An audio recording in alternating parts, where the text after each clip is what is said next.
સુરતમાં ઇવેજ ફાઉન્ડેશનના સંસ્થાપક દ્વારા 15 જૂનથી 15 ઓગસ્ટ સુધીના 2 મહિનામાં 11,111થી વધારે વૃક્ષોનું વાવેતર કરી પર્યાવરણ બચાવવાનો સંદેશ આપ્યો હતો. 2 મહિનામાં આટલા બધા વૃક્ષનું વાવેતર કરવામાં આવતા golden book world record, India book world record, Asia book of world record, universal amazing world record બુકમાં ઇવેજ ફાઉન્ડેશનના સંસ્થાપકનું નામ નોંધાયું છે. આ અંગે માહિતી આપતા ઇવેજ ફાઉન્ડેશનના સંસ્થાપક સતીશભાઈ હિરપરાએ જણાવ્યું હતું કે ગત 15 જૂનથી 15 ઓગસ્ટ સુધીના ટૂંકા સમયગાળામાં એટલે કે 2 મહિનામાં 11,111થી વધારે વૃક્ષ વાવીને 4 સિદ્ધિઓ હાંસલ કરી છે. વડાપ્રધાન નરેન્દ્ર મોદીજી દ્વારા વિશ્વભરમાં ગ્લોબલ વોર્મિંગ સામે લડવા માટે હંમેશા પોતાના વક્તવ્યમાં આ બાબતે સૂચન આપે છે. તેમજ કોરોના કાળ દરમિયાન ઓક્સિજન બાબતે વિશ્વભરમાં વૃક્ષોના વાવેતર અને જતન માટેની બાબત સૌથી આગળ ઉભરીને આવી છે અને પર્યાવરણ બચાવવું અને વૃક્ષોનું વાવેતર કરવું એ આપણી પહેલી ફરજ છે.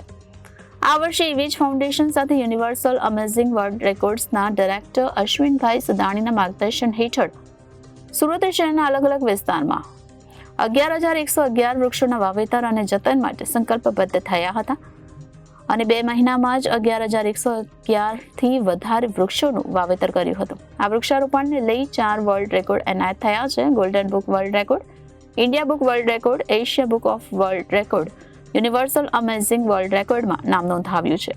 ઇવેજ ફાઉન્ડેશનના અન્ય કાર્યો અને પ્રોજેક્ટની વાત કરતા સતીશભાઈ હિરપરાએ જણાવ્યું હતું કે અમારા દ્વારા ગરીબ પરિવારને આર્થિક તેમજ રાશન સુવિધા પૂરી પાડવામાં આવી રહી છે. ગરીબ અને મધ્યમ વર્ગીય વિદ્યાર્થીઓને વિદ્યા સહાય પૂરી પાડવાની કામગીરી પણ કરવામાં આવી રહી છે. હું સતીશ હિરપરા, ઇવેજ ઇન્ટરનેશનલ પ્રાઇવેટ લિમિટેડના ચેરમેન અને મેનેજિંગ ડાયરેક્ટર.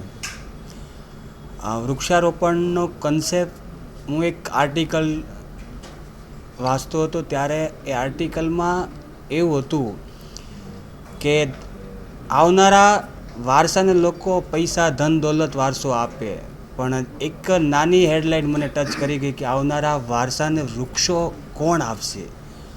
આજે એ કન્સેપ્ટથી મેં વૃક્ષારોપણનો કાર્યક્રમ કર્યો. એ વૃક્ષારોપણના કાર્યક્રમમાં મારી ટીમ અને કહેવાય ને કે મારી કંપનીના અલગ અલગ ડિપાર્ટમેન્ટના કર્મચારીઓ સાથે મળીને 11,111થી વધુ વૃક્ષો વાવીને આજે અમને 4 રેકોર્ડ પ્રાપ્ત થયા. એ બદલ હું એસએમસી, સુરત મ્યુનિસિપલ કોર્પોરેશન અને ગુજરાત સ્ટેટ માટે એક ગૌરવ અનુભવું છું. Thank you. વૃક્ષો વાવવાની તો વાત કરાવે પણ એનો ઉછેર કઈ રીતે થાય અને જાળવણી થાય એ મહત્વનું, એને કઈ રીતે તમે આખું મેનેજ કરો?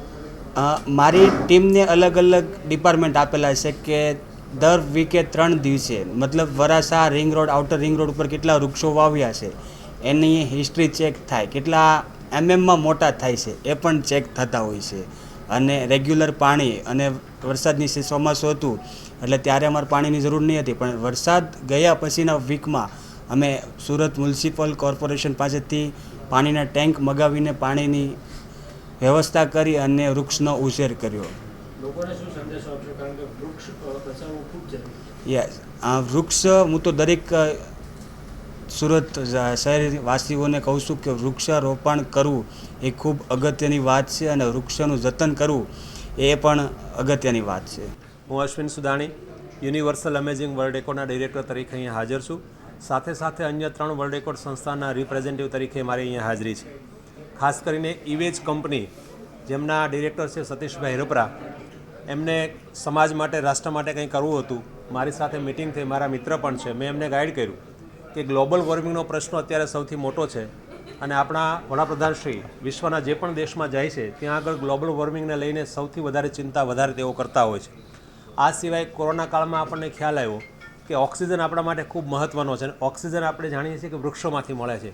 એટલે જે પ્રકારના વૃક્ષોમાંથી ઓક્સિજન મળે એ પ્રકારના વૃક્ષોને સુરત શહેરની અંદર વધુમાં વધુ વાવેતર કરવું જોઈએ એવું અમે આયોજન કર્યું અને 11,111 વૃક્ષોનું વાવેતર કરવું અને એને ઉગાડવા, માત્ર વાવવું એવું નહીં, આવું નક્કી કરી અને સતીશભાઈ હિરપરાને અમે ગાઈડન્સ આપ્યું. સાથે સાથે ગોલ્ડન બુક, એશિયા બુક અને ઇન્ડિયા બુક વર્લ્ડ રેકોર્ડ સાથે મિટિંગ કરી અને એમની સાથે ચર્ચા કર્યા પછી એઓએ અપ્રુવલ આપ્યું. અપ્રુવલ આપ્યા પછી એ જે સિસ્ટમથી વાવવાના હતા વૃક્ષો, એને ઉછેરવાના હતા, એ બધી પ્રક્રિયા નક્કી કરી અને સુરત શહેરમાં આઉટર રિંગ રોડ ઉપર, મોટા વરાછામાં, નવા વિકસતા વિસ્તારની અંદર જ્યાં વૃક્ષો ઓછા છે ત્યાં અમે વૃક્ષોનું વાવેતર કરાવડાવ્યું. જેમાં કોર્પોરેશન, બિલ્ડર લોબી અને અન્ય સહયોગી સંસ્થાઓનો સારો સહકાર મળ્યો. એક નવી પ્રકારની જાગૃતિ, અવેરનેસ લાવવા માટેની અમારી જે કોશિશ હતી એમાં સુરત શહેરની જનતાનો અમને ખૂબ વધારે સપોર્ટ મળ્યો. 4 વર્લ્ડ રેકોર્ડ સંસ્થાએ આનું ચેક કર્યું, અપ્રુવલ આપ્યું અને ત્યાર પછી આજે એ 4 વર્લ્ડ રેકોર્ડ સતીશભાઈ રૂપરા અને એમની કંપનીની ટીમને, સુરત શહેરને, ગુજરાતને ગૌરવ થાય એવા 4 વર્લ્ડ રેકોર્ડ આજે સુરત શહેરને નવા મળ્યા છે, જે આપણા માટે ગૌરવની વાત છે. Thank you. Reporter Arvind Rathod, Janadesh news, Surat.